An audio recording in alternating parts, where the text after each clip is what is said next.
Bonsoir, bonsoir, bonjour. C'est ED Congo Basango Télévision. Comme toujours, avant de commencer notre émission, nous disons merci à Dieu.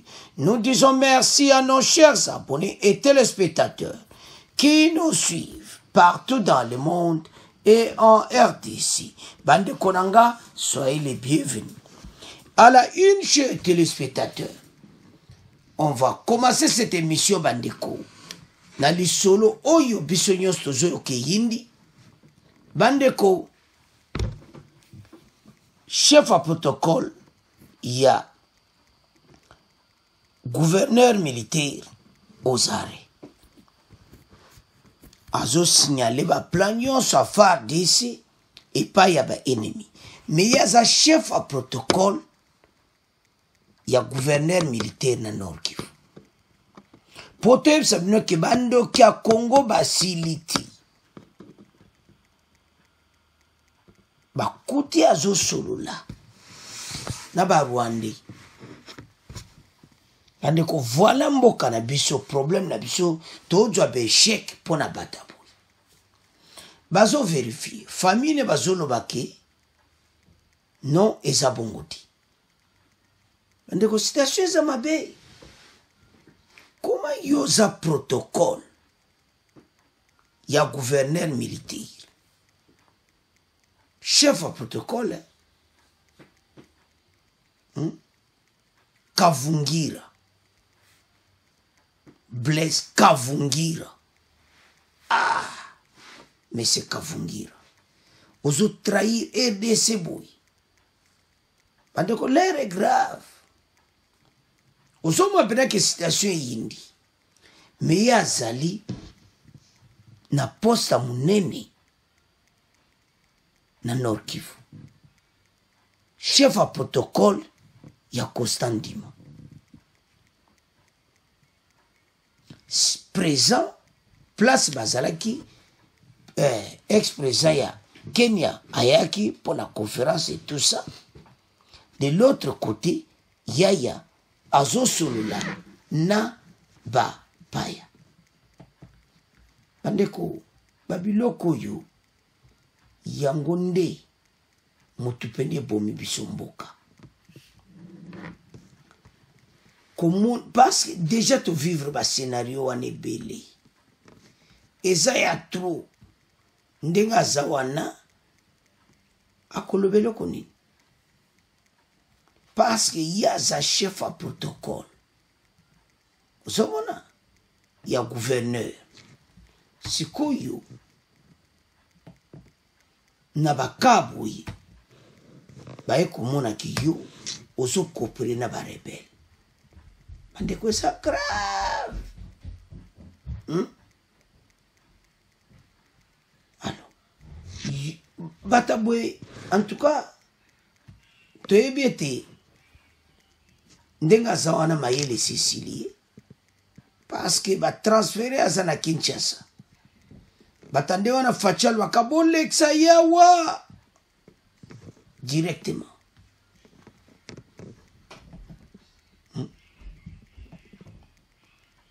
alors to meka nanu kotanga ensemble bon to avance accuser les collaborateur avec le M23, John Kavungira, chef de protocole du gouverneur militaire, Nord Kivu, arrêté et transféré. Batoyo, nazoe bate, siko yotokolo banim, azane congolais te, Blaise Kavungira. Alors, bande koto yoka, ndenge nini bakangaki, arrestation na yi, bongo, to continue mission na biso. Au Nord Kivu encore, le chef du protocole d'État du gouverneur militaire est aux arrêts à Kinshasa. Blaise Kavungira a été interpellé mercredi dernier à Goma par l'Agence nationale des renseignements qui lui reproche de collaborer avec les rebelles du M23 à qui il fournirait des informations. Mais les sources de la province estiment que ce cadre du gouvernorat serait plutôt victime d'une calomnie après un démêlé avec un conseil du chef de l'État mardi à Goma. Des détails avec Mathieu Ilunga.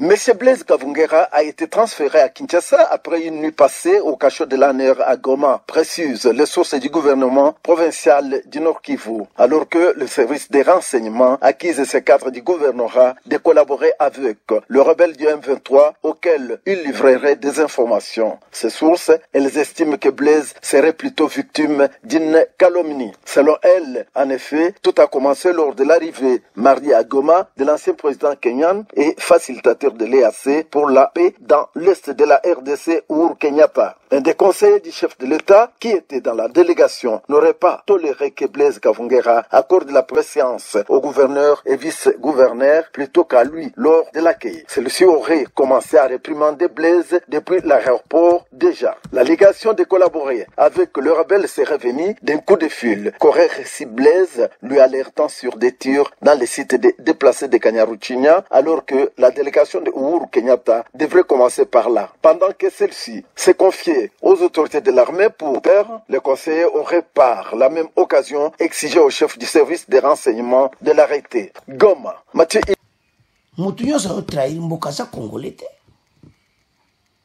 Le chef de protocole du gouvernement militaire de la province de Nord Kivu, John Kavungera, a été arrêté et transféré ce jeudi 17 novembre à Kinshasa.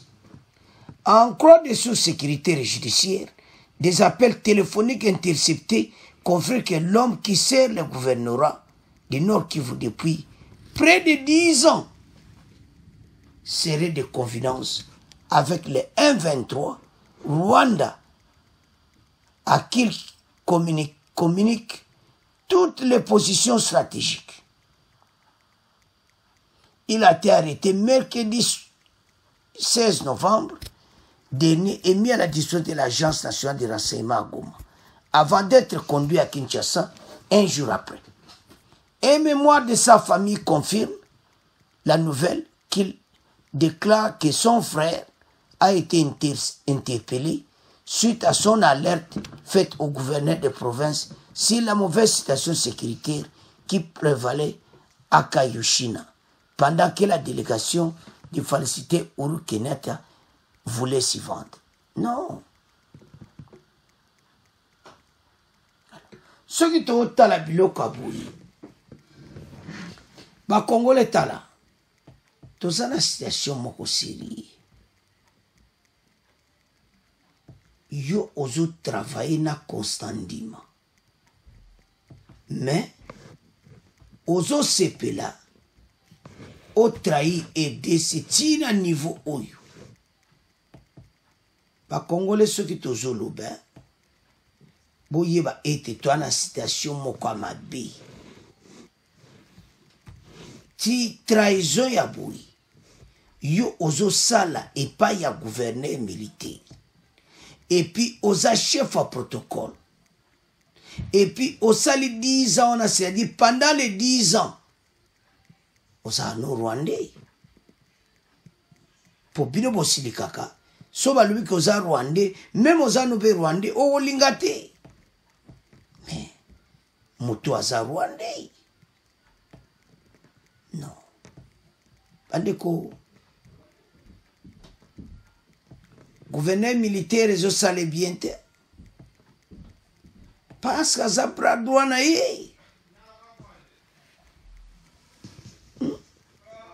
Il collabore avec le M23. Et puis, il a sali 10 ans à pouvoir place one. Non. Pour vérifier. Bon, là, on a appelé à Sola Yango Penza. Allez. Mais tu as fond de hier aussi, les plantes, et puis il y a où mais là, ça les 10 ans. Donc pendant les 10 ans, il y a un lobby, tabandeko. Tala mboka rabiso. Il faut bateau, nyon, so bazako infiltrer mboka. Bateau baza ajouter. Ba Congolais, Constant Dima na asira, ezo sale pasi. Yako sakanate Constant Dima, ezo sale pasi. Makasi. Comment on a dossier à bout? Que moto yo sala kanayi Blaise Kavungera aya koma na makambo. Non. Bandeko. tala bo partager yango parce que ça la propriété ça la passe donc tant vous en passe surtout tali bien ndenga sali 10 ans wana ndenga sali 10 ans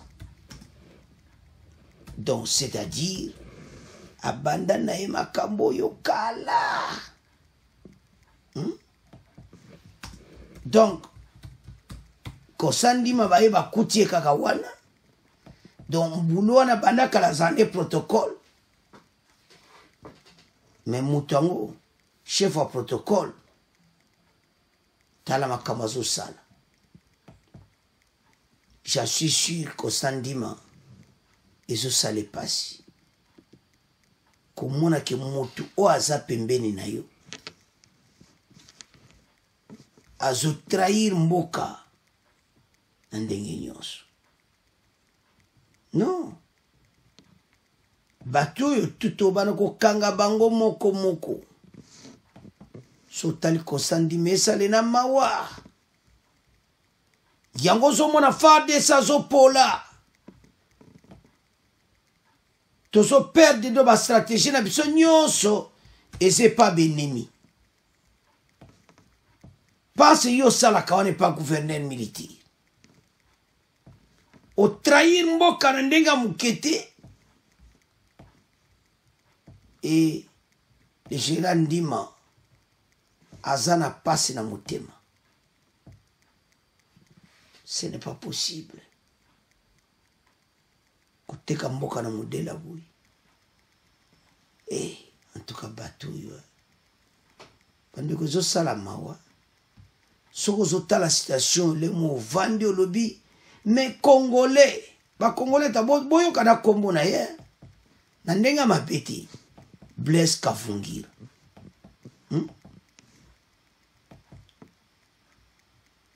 et puis ça les 10 ans et c'est grave 10 ans de trahison. Non. On va le baka trop, c'est trop. Dans situation, on va le baka.